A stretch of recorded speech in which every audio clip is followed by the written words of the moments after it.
Hello, and welcome back to Principles of Microeconomics. I'm your host, Dr. B. Today, we're going to be talking about consumers, producers, and the efficiency of markets from the perspective of surplus, surplus, producer surplus, and we'll also discuss things like willingness to pay. We'll relate everything to the supply and demand curves. We'll go through a couple of really good examples, and we'll also discuss how this applies to you. As we get started, I wanted to quickly touch bases on the class and in the classroom, talk about where we are, where we're headed, where we were, all those good things. So, we are in week 5 already, if you could believe it or not. The time is really going by very quickly. So as we enter week 5, I want to quickly highlight a couple of things in the classroom. On your course landing page, under course content, if you scroll down, you'll see Module 1 covers weeks 1 through 4. Module 2 is where we are now, where we are as of this morning. We're in week 5. Week 5, what do we got going on this week? We have Chapter 7, which is consumers, producers, and the efficiency of markets, which is what we're about to discuss. If you select the week 5 area, you'll be able to download the PowerPoint presentation. There's a video that I did post, but it doesn't look like it's working, so I'll check on that. But definitely access your PowerPoint presentation through there like you normally do. And you'll have your Chapter 7 quiz, which will be due this Sunday night. So it's very, very similar to the previous weeks. I try to keep everything very consistent. Consistency is a very important thing in any good course. So without further ado, let's go ahead and jump into it, shall we? So consumers, producers, and the efficiency of markets is what we're going to be talking about. And we'll give you a couple of really good examples. I'll try to make everything as relatable as possible. And if you have anything that you'd like to add along the way, just as always, feel free to unmute your mic and we can always talk about those concepts. Okay, so these are the questions I want you to think about as we're going through the content for this chapter. And I really want you to kind of look at things from the perspective of the supply and demand curve and how surplus has an impact on the supply and demand curve from both consumer and producer perspectives. So when you think of the word surplus, we think about more than enough, right? That's what a surplus is. It's more than enough. It's more of a product or a service than is what is demanded. That's a surplus, right? That's the idea of it. From the demand side of things, it's more than what the consumers need. From the supply side of things, it's more than we have more units on the market than what is being demanded. So those are the ways I want you to think about this. So as we jump into surplus, one of the key things I want you to understand is what we call allocation of resources.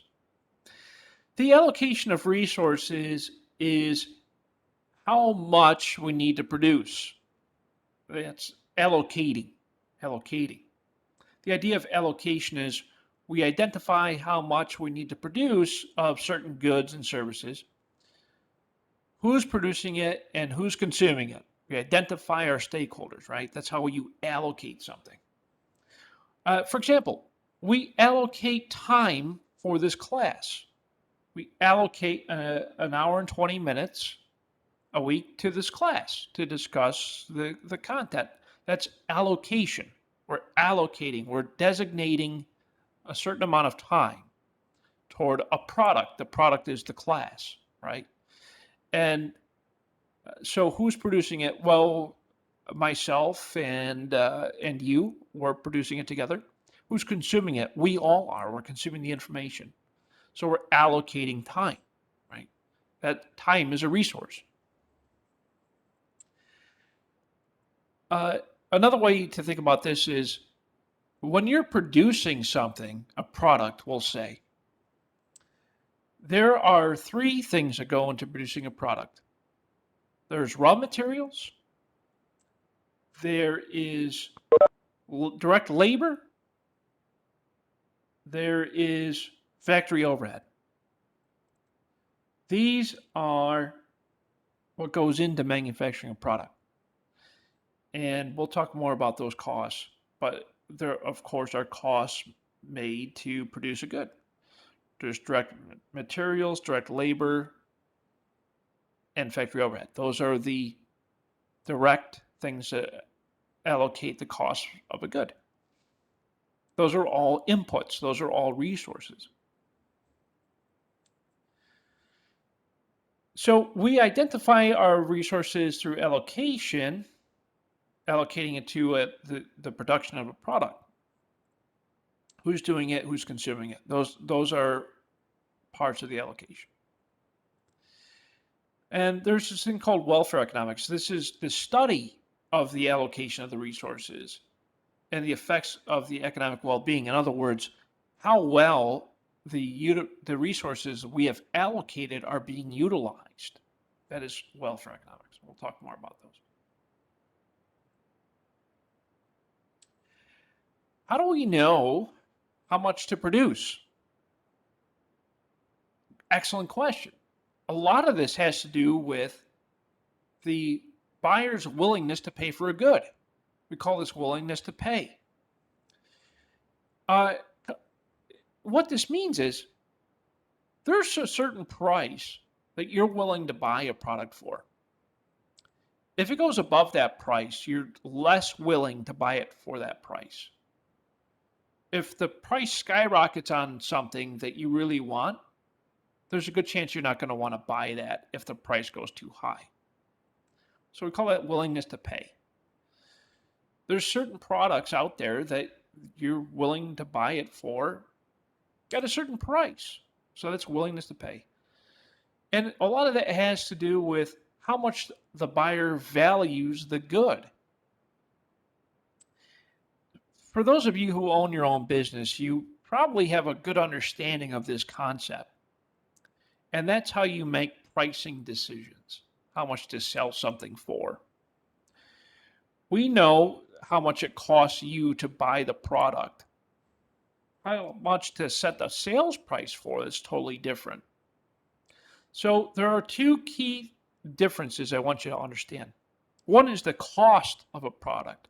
The cost of a product is how much it takes to produce that product. Your direct materials, direct labor, factory overhead. Those are all components that go into making a finished good, right? Those are all costs. They're costs to you in order to produce that product.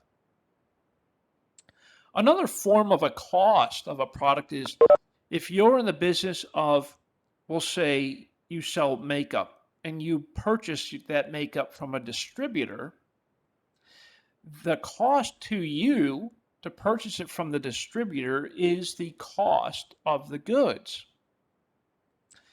That is different than the sales price. The sales price is how much the business or you sells the finished good or the product to another individual.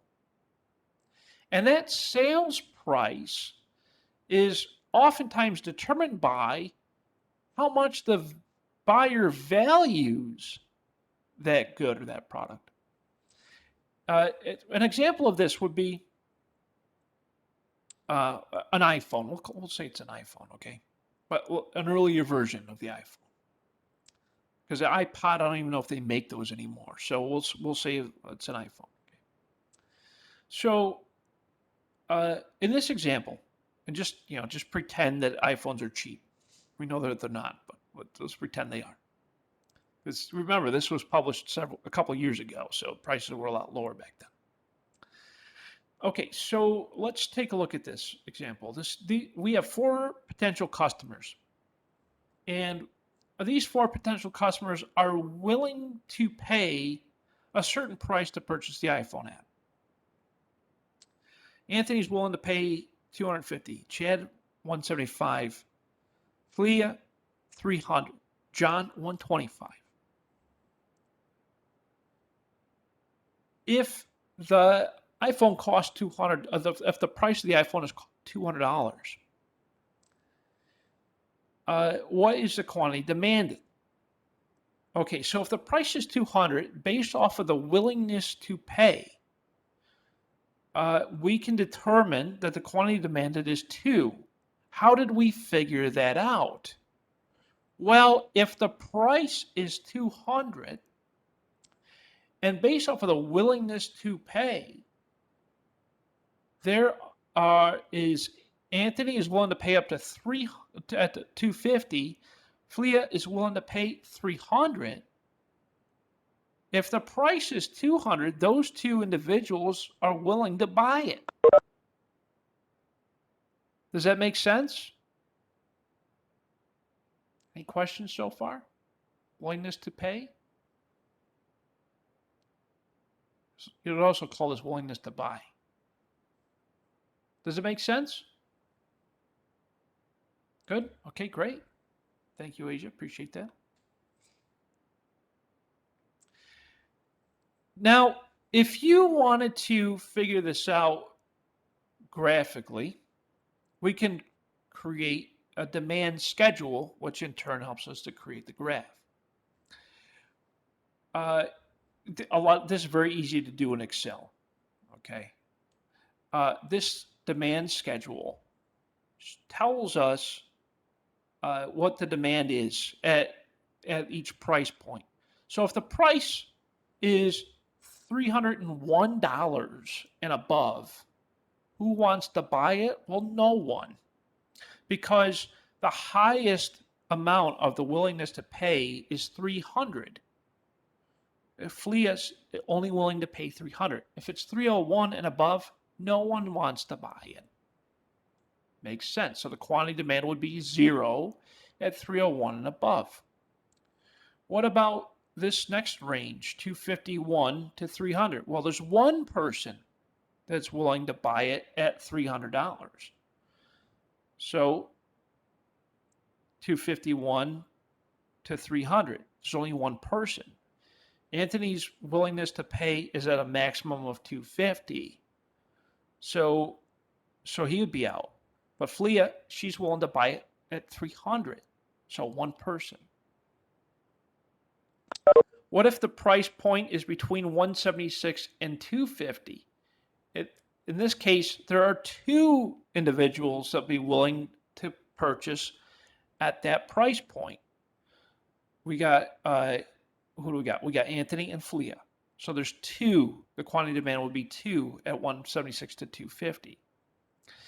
If it's at price points 126 to 175, there will be 3 individuals' willingness to buy at that price point.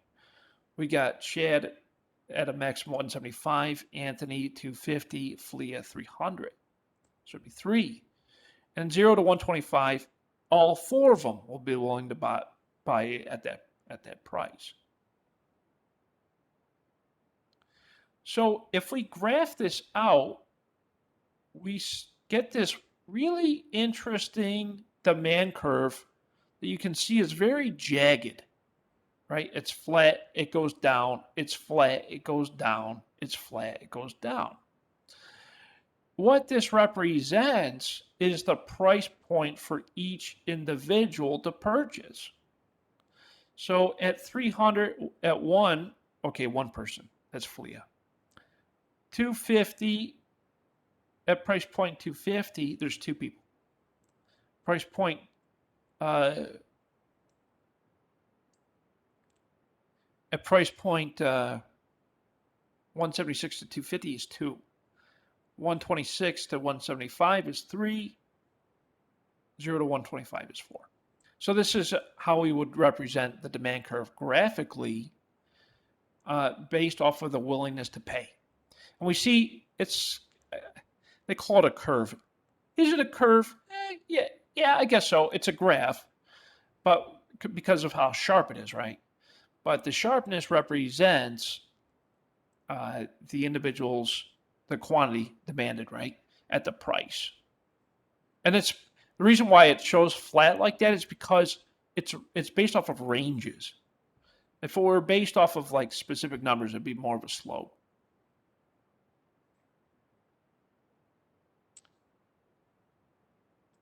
So again, the reason why it looks like a staircase, yeah, that's nice. The reason why it looks like a staircase is there's one buyer at each level, and therefore there's big differences in the market. So otherwise, it would be more if it was more if there was more of I guess competition would be the way to say it. If there were more units available on the marketplace at various price points, we would see a much more of a smooth curve rather than this jagged shape.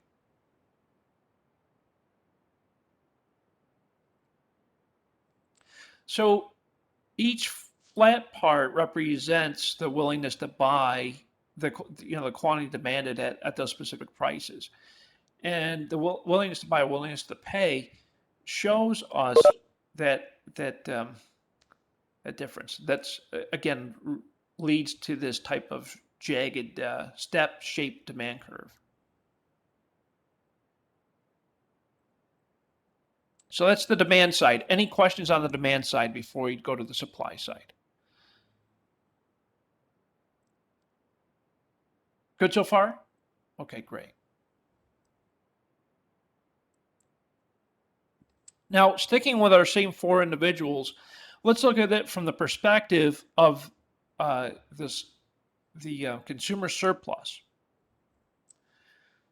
Consumer surplus is where a buyer is willing to pay over the price. So they're willing to buy it more than the actual price. Okay. So we call this a consumer surplus. Think of it this way. Let's say Dario is interested in buying a bottle of water.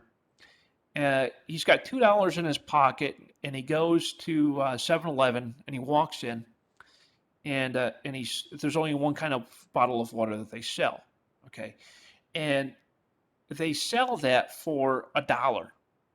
So he has $2 in his pocket. That's his willingness to buy. He's willing to spend up to $2 for a bottle of water. He walks into 7-Eleven. 7-Eleven's selling that bottle of water for $1. So, from this easy example, his willingness to pay is $2. The price is $1. So that would mean that Dario has a consumer surplus for a bottle of water of $1. And you can do this with really pretty much anything along those lines. So the best way to think of a consumer surplus is the willingness to pay. That's like the most I'm willing to buy it for. So Dario's willing to buy that bottle of water for $2. That's his willingness to pay. The price of that bottle of water is $1. So his consumer surplus is $1. Willingness to pay, $2, minus the actual price, $1, equals $1 consumer surplus. So let's take a look at our earlier example. We have our four individuals with a willingness to pay for each person. And we can figure this out for each person, of course. So let's say the price of the iPhone is $260. We can figure out the consumer surplus for each individual. So we have Flea, her consumer surplus is $40. How do we get that? Well, she's willing to pay $300 for the iPhone. The actual price is $260. So we take her willingness to pay minus the $260 price for the iPhone, gives her a consumer surplus of $40.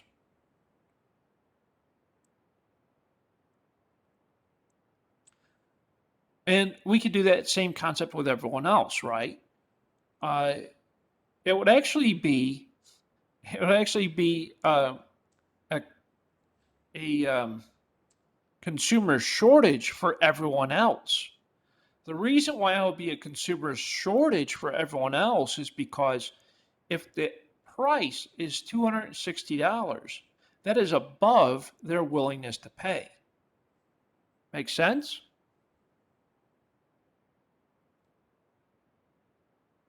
Yeah, good.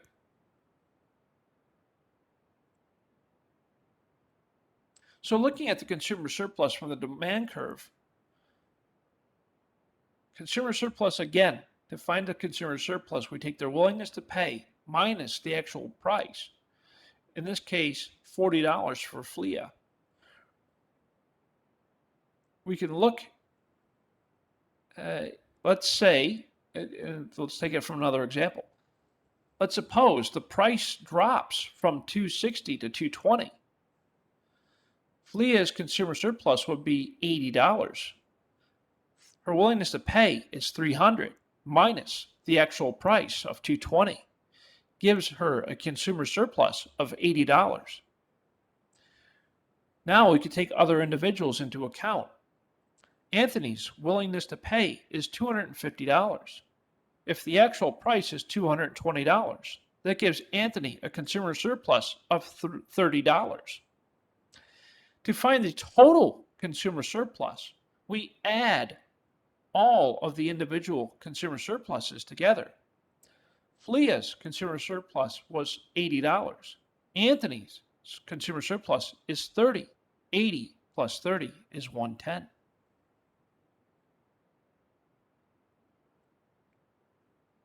So that tells us that the total consumer surplus equals the area under the demand curve above the price from 0 to the total quantity.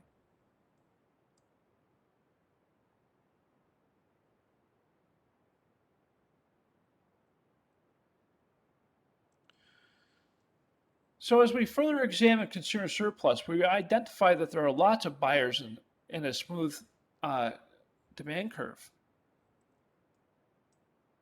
There's a lot of different buyers. Of course, there's going to be a smoother demand curve because more individuals are accounted for along the demand curve. So let's say at 5,000, we have a quantity demanded at $50 for a pair of shoes. So if the pair of shoes, let's say there's something nice, right? Well, let's go middle of the road. Let's say they're Skechers or they're I don't know. Any favorite brands? You guys have any favorite brands of shoes that are like $50, not like $100? So they're not Air Jordans, right? Because those are kind of expensive. So what else? What else do you guys like to wear? Anything exciting? Just say felines. What'd you say, Asia? Crocs. Just say feet. Oh yeah, Crocs. Crocs. Okay. All right, Crocs. All right. Okay, I see y'all comfy with your Crocs. Okay. Let's look at Crocs then. $50 really for Crocs? Okay. All right. Let's say they're Crocs. For 50 bones, you got a pair of Crocs. 5,000 individuals are willing to buy a pair of Crocs at $50 per pair. Let's suppose the price of Crocs drops to $30 a pair. Okay, they're on sale. $30 a pair. Now we know that there's going to be more people wanting to buy it at that price, like 15,000 people, right?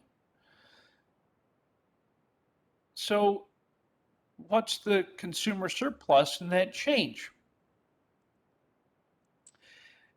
If at $50 to $30, there's a consumer surplus of 20 per individual.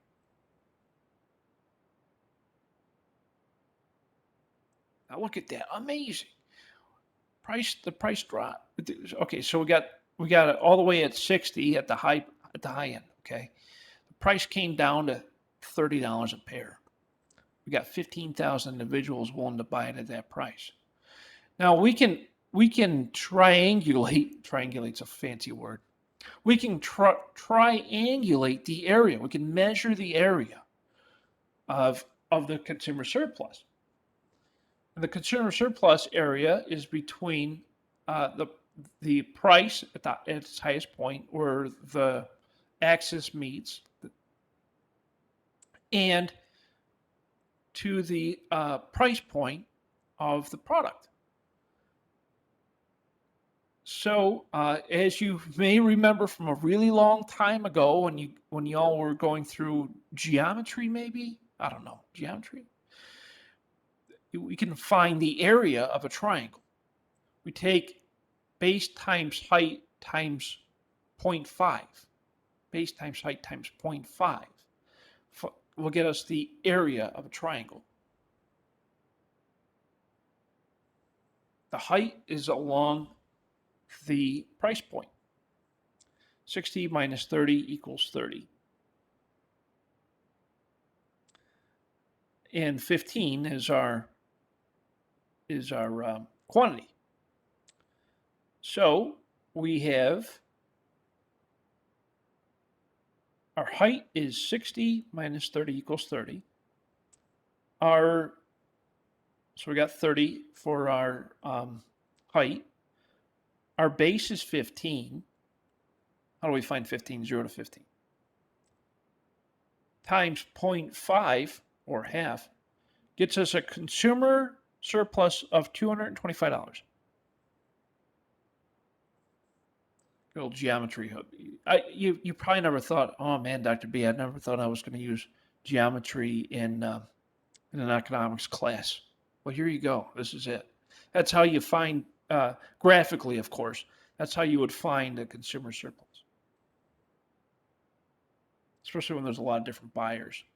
Because there's a lot of different buyers, that's why it's not jagged, right?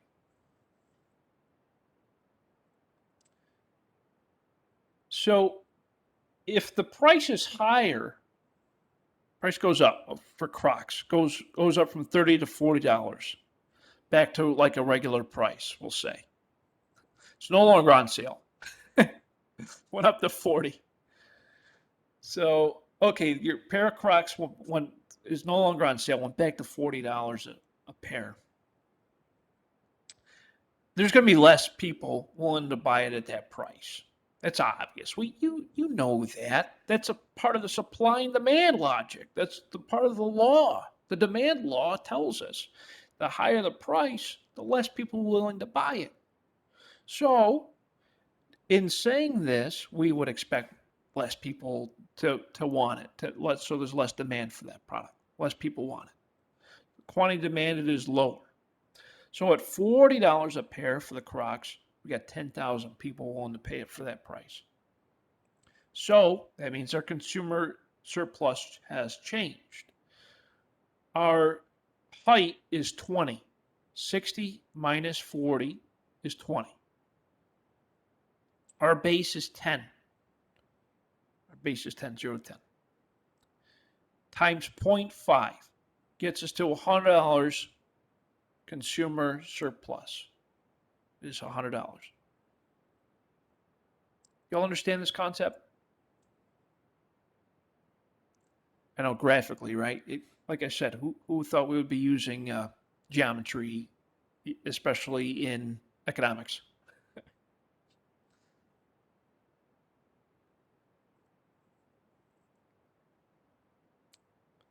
So,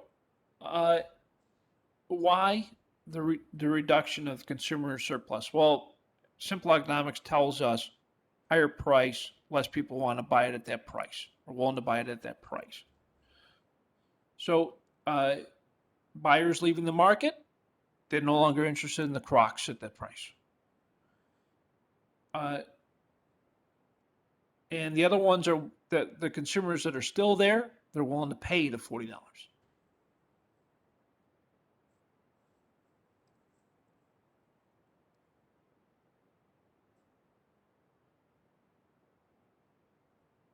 We just talked about that, didn't we? Okay. Okay, let's do another exercise. I guess we could stick with Crocs. I mean, I'm not a huge fan of them myself, but we'll take a look. Okay, the first thing we want to do is find the buyer's willingness to pay at a quantity of 10. So if the quantity is 10, I hope you all can see my mouse. The quantity is 10. We come up the line, 10, 10, 10, is $30 a pair for Crocs. Okay, that's our first, that's point A, $30 at 10. Point B, find the consumer surplus at $30. Who wants to help us in this? What is the consumer surplus at $30? What do you all think? Oh, I'm asking you to do it now. Help me out. What's the consumer surplus at $30 here?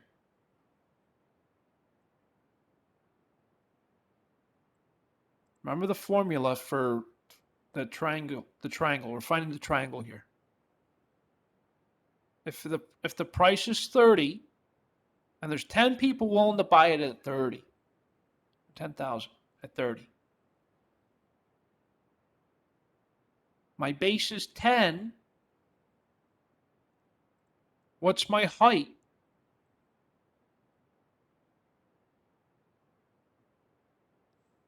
My base is 10. What's my height? Come on now. Would it be 20? Is it $75? No. Come on, look at the curve. My base is 10. 0 to 10, right? Because point A says quantity of 10, right? My height starts where the line. Oh, the height is 40. I thought it would be 45, but it's 40 because that's where it stopped. That's where it stops. But what's my height? If my quantity's 10 at It would be- $30, what's my Your height? height, 15. your height is 10. It's 10. No, 10. 10. It's 10. It's 10 exactly. So we have a height at 10. We have a base at 10. What's my consumer Is it index? 50? So 10 times 10 times, which is 100, times 0.5 is 50. Yes, that's correct. So our consumer index would be 50 just based off of these points A and B. Now it says, now let's say the price falls to $20 a pair. Okay. Obviously, my consumer index will increase. So it falls from 30 down to 20. Oh man, that's a deal, right? So $20 a pair, that means my my people's willingness to buy increases. So it falls from 30 to 20, which tells me I got 20,000 people now want to buy it at that price. Before it was only 10. So what's my new consumer surplus? What's my new base? My new base is at $20. 20. So my base is now 20 times my height. Is it $200? My new height's also 20, right? Yeah. It's just 400 times 0.5 is 200. So it's 200. If I want to find the difference between the old consumer surplus and the new consumer surplus, it's half, right? Because before it was 30 at 10, which is 10 times 10 times 0.5, which was 100. So that means my new surplus will be 100. Finding the difference between the two. And so what this shows us is buyers entering the market, existing buyers willing to pay a lower price. So looking at the exercise we just went through, the first consumer index, consumer surplus, 30 at 10, which was 50. The price falls. The new one would have been 200, but if we're looking at just the difference from the old one to the new one, it's 100. Yeah, that's a fun exercise. It's interesting. It's interesting to say the least.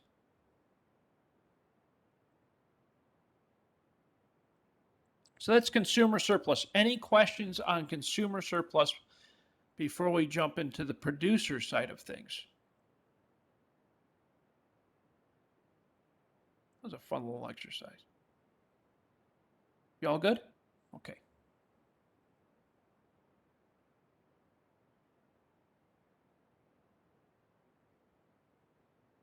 Okay, producer surplus. Now let's talk about the producers. We talked about the consumers. Remember, the consumers are the individuals willing to buy the stuff. Those are your customers. Your customers are your consumers. The producers, those are the individuals making the products. These are the producers, the sellers, right? So we got a couple of sellers. We got producers here. These are the people in the business. Now, earlier I had mentioned, I started off our conversation today with the need for you to understand the difference between price and cost. Price is the sales price. Price is the sales price. That's how much the individual consumers are buying the product at the store, right? That's the price. The cost is how much it costs for the producers to make that product. That's your direct materials, direct labor, factory overhead. Those are costs that go into making the finished product. So this is a cost is the value of everything a seller must give up to produce a good. Direct materials, direct labor, factory overhead, cost making a good. This measures the willingness to sell a product at a particular price. Okay, I'm willing to sell my product above what it cost me to make it. That's how I make a profit, right? If my business sells the product above the cost it takes me to make it, that's how I make a profit. That's the whole idea of ever getting into business, is to make a profit. You're not going to sell something for less than what it costs you. That's a good way to lose money quickly, right? So just thinking of the basic economics of business here. So let's take a look at an example, shall we? I got three producers, Jack, Janet, Chrissy. Cost Jack $10 to make the product, $20 for Janet, and $35 for Chrissy. Chrissy's probably using like real expensive stuff, like top of the line material, right? Okay, so all three of these individuals, they work in the lawn care business. They own their own lawn care services, right? Their own companies. And they know how much it costs to cut a lawn. For Jack, it's $10. Well, Jack might service an area where the lawns are small, and so it costs him $10 in fuel and labor. Okay. For Janet, it's $20. She likes to pay herself a little bit more, and cost of fuel might be higher in her area. For Chrissy, it's $35. Now, you're getting the extra service with Chrissy. She's taking care of you. She's going to get you not only the lawn cut, she'll probably put down some nice chemical or whatever. And, she costs a little bit more for the service. So those are our three individuals. Now, just like before, we can identify the quantity of the quantity based off of creating quantity of the supply by creating a schedule. The schedule is the number of individuals based off of the price range. So 0 to 9, I got, so let's take a look at it. 0 to 9, I got 0. I'm not going to price something below my cost ever. That's silly. $10 to $19, I got 1. I got Jack. 20 to 34, I got 2. I got Jack and I got Jack and I got Janet. 35 and up, I got all 3 of them. All 3 of them are willing to price their product above their cost. The way to think about this concept, the best way to think about this concept is you would never price a product below your cost. Price is always above cost. If you ever price something below cost, you're going to go out of business really fast. It means you're losing money on that sale of that product. So price is always going to be higher than the cost. So we're looking at ranges, but there's only 3 suppliers. There's only 3 suppliers. We're looking at ranges, so we have a staircase situation again. Now this is the supply curve. Remember, demand curve is downward sloping to the right. Supply curve is upward sloping and to the right. Okay, so let's take a look at our supply curve. 0 to $9, no one's going to be supplying anything. That's below their cost. If the price is $10 to $19, I got one guy, Jack. He's willing to price it between $10 and $19.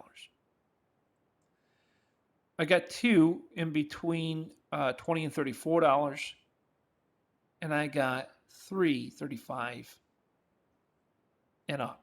They're all willing to price it more than that, right?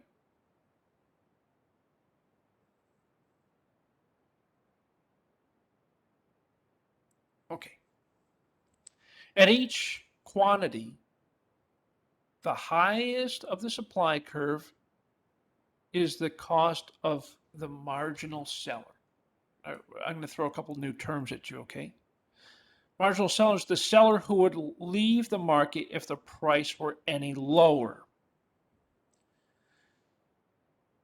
Jack, his price is $10, or I'm sorry, his cost. His cost is $10. As I had said earlier, there is no seller on the planet that would sell below their cost. That would be the marginal seller. So in other words, no one in the market is going to sell their product for less than $10, especially if the cost is $10. No one's going to sell it for less than that. So that's what that means. Marginal seller means it's the seller that would leave the market if the price were any lower. Oftentimes this is because they can't afford to price it that low. No one's going to sell for less than their cost. So if this is Jack's cost, this is Janet's cost, this is Christy's cost, Christy will leave the market at $35 and below. She's not going to sell her service for less than $35. $35 is her cost. Janet's cost is $20. She'll leave the market if it goes below $20. She can't afford to sell it for less than $20. And see, well, Jack can't afford to sell for less than $10. To find it, this is very similar, okay? Very similar to how we found consumer surplus. Producer surplus. Producer surplus is the amount the seller is paid for a good minus the seller's cost of providing it. Call this producer surplus. In accounting, we call this gross profit. It's your sales price minus your cost. Producer surplus is your sales price minus your cost. In accounting, we would call that gross profit. But in economics, we call it producer surplus. So this sales price minus cost is the producer surplus. The price that's received from the sale of the product or the service minus the willingness to sell it.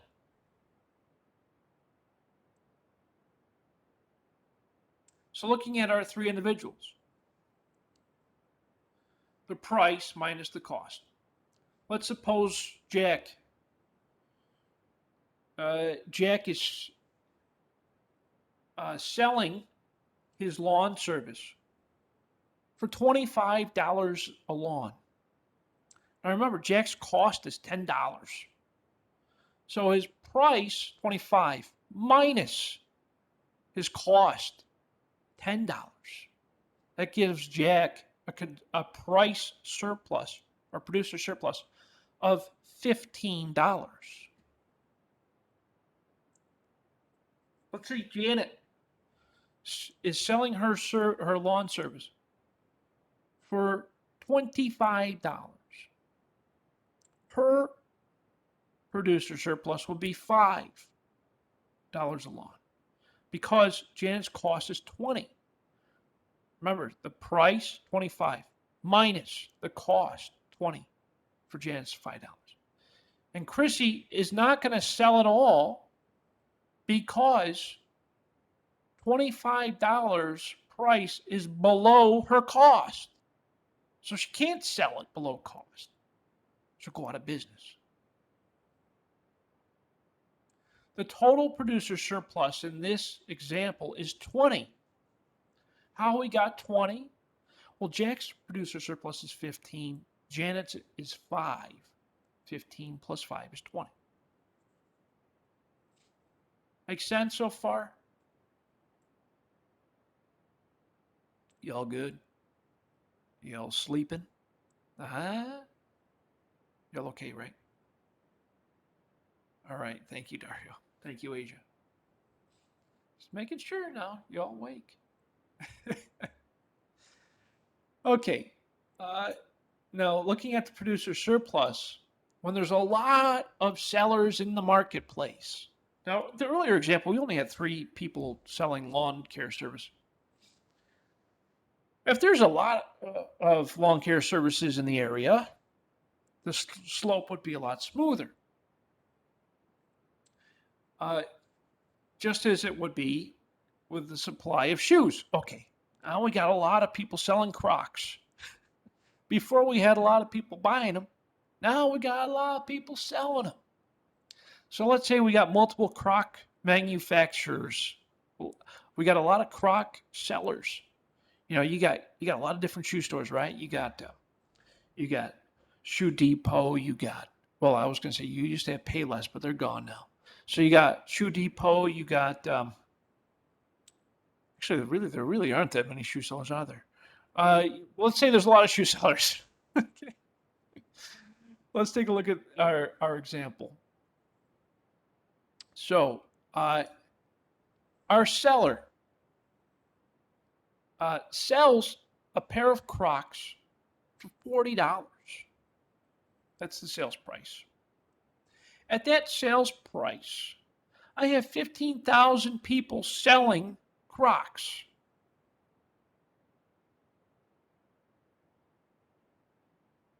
The marginal seller's cost is 30. In other words, I supply Crocs to Shoe Depot, the Shoe Depot. Okay, the Shoe Depot buys Crocs from me at $40 a pair. It costs me $30 a pair to make them. That gives me a producer surplus of $10 a pair.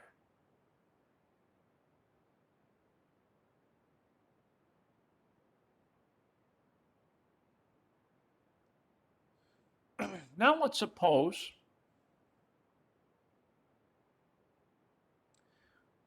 or let's take a look at this graphically, of course. The producer surplus is the area between the price, sales price, and the supply curve from 0 to the quantity supplied. If the sales price is $40 a pair, then I can identify, based on the point where the supply curve is 25,000 suppliers. Graphically, I can find the area of the surplus, just as we did before. The height of the triangle in this example is $40 minus 15, which tells me the height of my triangle is $25. The base of my triangle is 25 suppliers. So using the formula to find the area of a triangle, we have 0.5 times the base times the height. 0.5 times 25 suppliers times a height of $25 gives me a producer surplus of $312.50.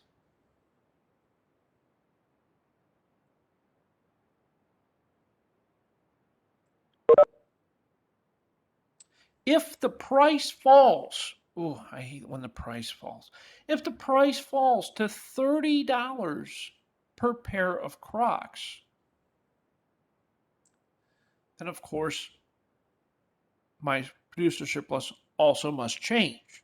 At $30, the supply curve represents 15,000 suppliers. The new producer surplus would be 0.5 times 15 suppliers times $15 equals $112.50. How we got $15? Well, remember the difference, right? So it was from $40 down to 15, right? We got 30 minus 15 is 15. Remember, it's where the bottom starts, yeah? So why does things like this happen? Why was there a fall in the producer surplus? Well, some sellers left the market because they're not going to sell the pair of Crocs for below their cost. So they're going to leave the market. They're not going to sell it for less than what it cost them. And the other remaining sellers are getting a lower price, so they'll leave the market.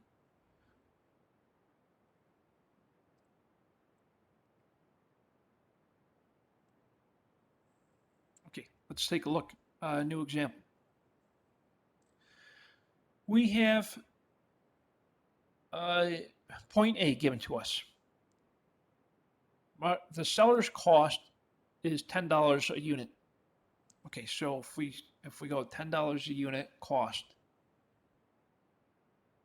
find the total producer surplus for $20. 20 at 10.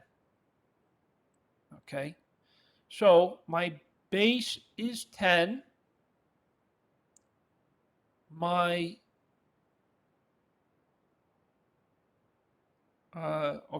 my price,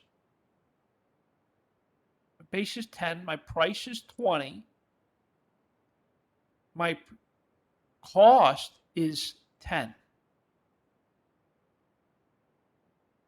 So that gives me a height of 10, a base of 10, times 0.5, so that's what, $50.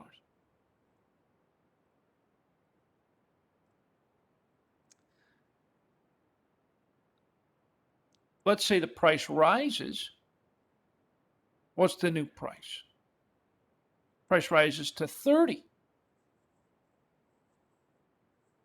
We find the increase in the producer surplus based on selling 5 additional units and getting higher initial 10 units. So let's look at that graphically. So my original cost, or my sales price, $20. It cost me 10.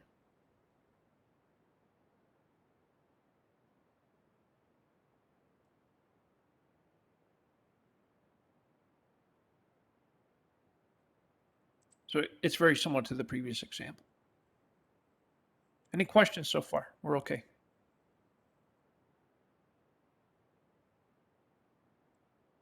Really? You're all right? You're all good? Nothing at all? Okay. All right. Just making sure. Thank you, Narciso. Appreciate that. Can I refer back to the book? Absolutely. It's usually always a good mood.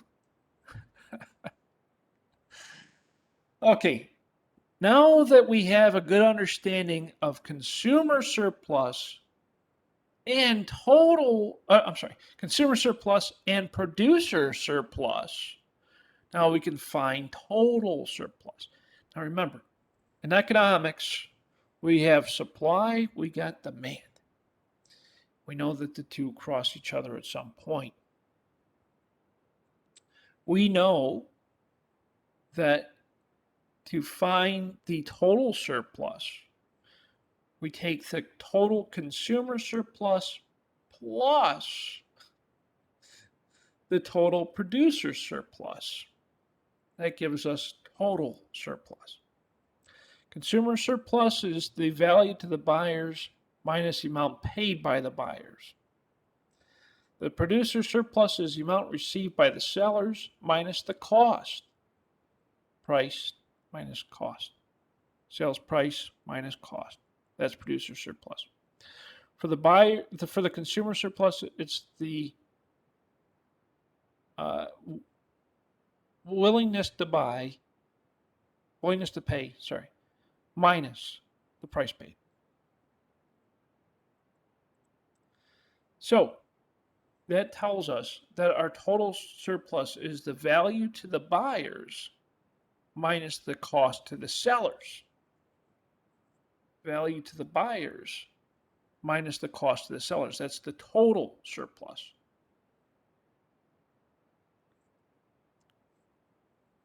So remember earlier we talked about the allocation of resources. We started off our conversation with this today.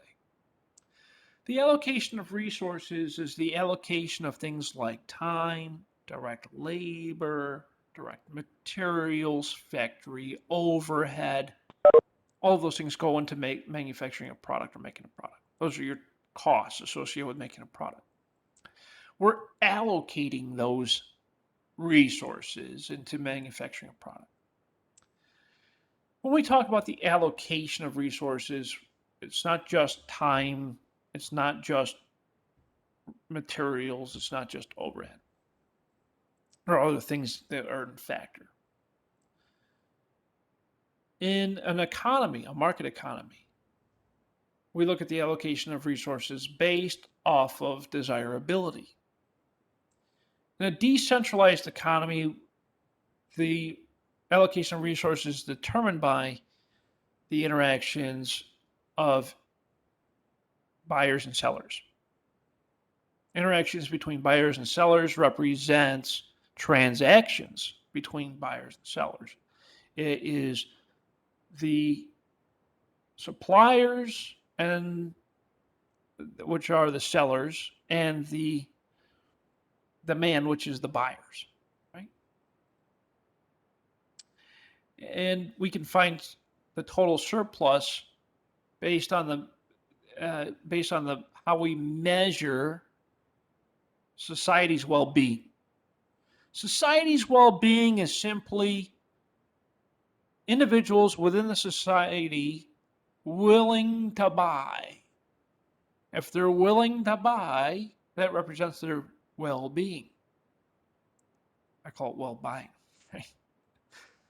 And this helps us consider whether the market's allocations are what we call efficient. Efficiency in economics is what I consider to be equilibrium. As you recall from many chapters ago, the point of equilibrium is where supply and demand intersect. It's where supply equals demand. And how do we maximize? How do we maximize our surplus? We maximize our surplus to be efficient. And this is based off of the goods being consumed by the buyers who are willing to buy them at the highest price. Goods are being produced at the lowest cost. And rising and lowering the quantity would be good, would not increase the total surplus.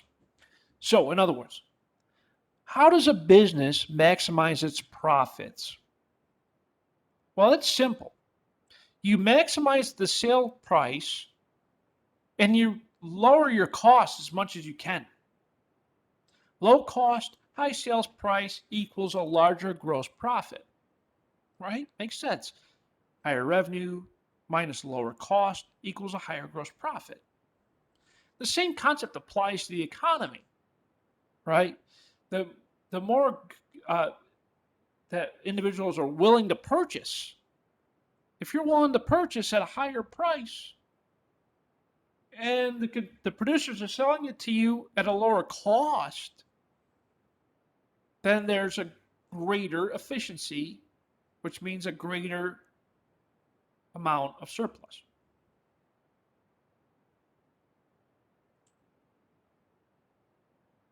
So equilibrium, as we talked about equilibrium, or the demand equals supply. In this example, equilibrium is price point $30 and a quantity of 15,000. The consumer surplus is represented here at the top of the demand curve. Top of the demand curve down to the point of equilibrium is the consumer surplus.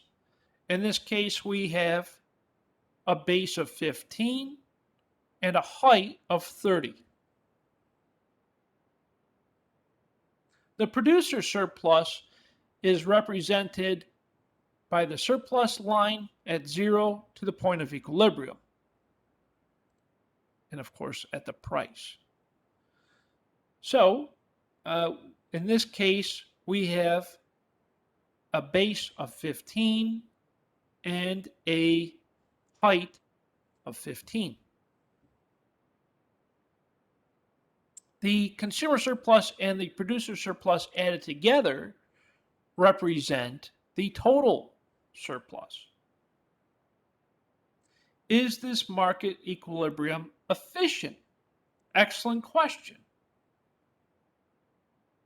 Is it efficient? Maybe.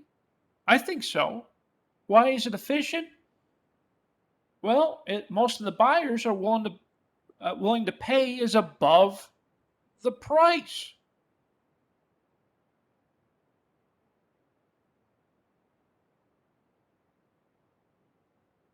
And the seller cost is below the price, which is good. Because remember, efficiency is where the consumers are willing to pay the highest price, and the producers or the sellers' cost is at the lowest point. What if there were 20,000 producers instead of 15? And the marginal unit is $35. The price is $35. So before it was 30, now it's 35. We went from having 15 producers to 20 producers. The value to the consumers, the marginal unit, is only 20. How do we know this? Well, now that there's a shift in the demand curve, there's a shift in the supply curve. When there's a shift in the supply curve, the expectation is on price to come down, or even if it were to increase. So we see that at any quantity greater than 15, we can increase the total surplus by reducing the quantity.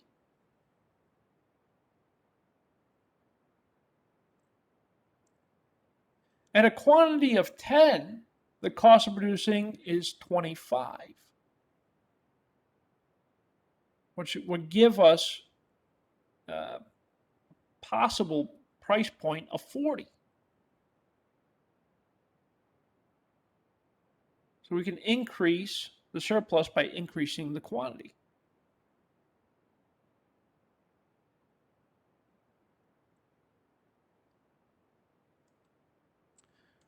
Okay, any questions so far? Y'all doing all right? Now we're going to do a little history.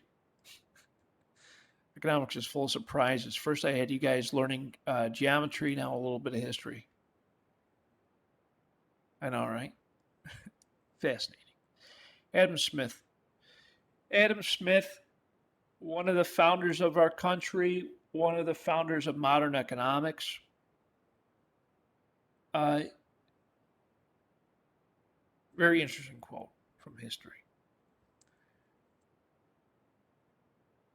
This quote, and I'm not going to read all this nonsense to you, but this quote, very interesting because it essentially defines the concept of surplus from the perspective of economics, from your suppliers and your buyers. Your suppliers in this example, in this quote, are your butchers, your brewers, your bakers. These are they represent the economy, right? These are the suppliers.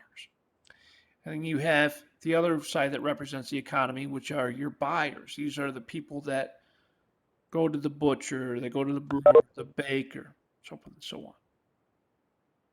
And it goes round and round. Okay, market efficiency. Market efficiency, as we talked about, is the point where supply equals demand, maximizes the consumer's willingness to purchase at the highest point and the lowest point of cost for the suppliers. We take all the information about buyers and suppliers into account. We guide all of this information into the market for the best outcome. This is the concept of economic efficiency. In most, well, maybe not in most anymore, but we used to have this thing called free markets. We still do to a degree. It's mostly regulated. It's the best way to organize an economic activity is through the concept of free markets. Free markets simply tells us that the market itself dictates the sales price, and the market itself dictates the demand.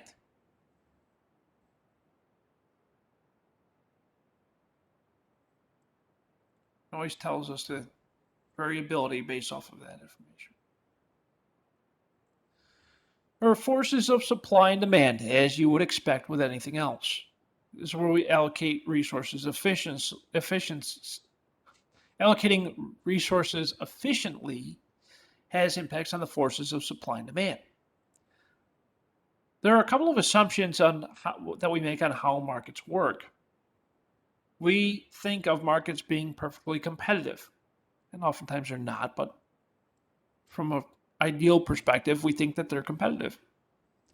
And the outcome in a market matters only to the buyers and the sellers of that market. In other words, your willingness to pay for certain product is going to be dictated based off of your overall perception of that price. When the assumptions don't hold, the market equilibrium is efficient. And of course, there must be a change. What happens when a market fails? Market failure is a result of a couple of things. Market power, which is where a single buyer or seller has the majority control over prices. We can see this through companies like Microsoft and Apple. Microsoft and Apple control the majority of the market. They have the ability to set market prices with most of the influence involved. And the other reason why market fails is for externalities.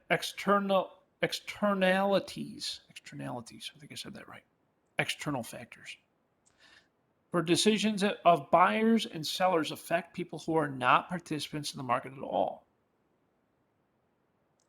This is where there is inefficient equilibrium, which is different from the society as a whole.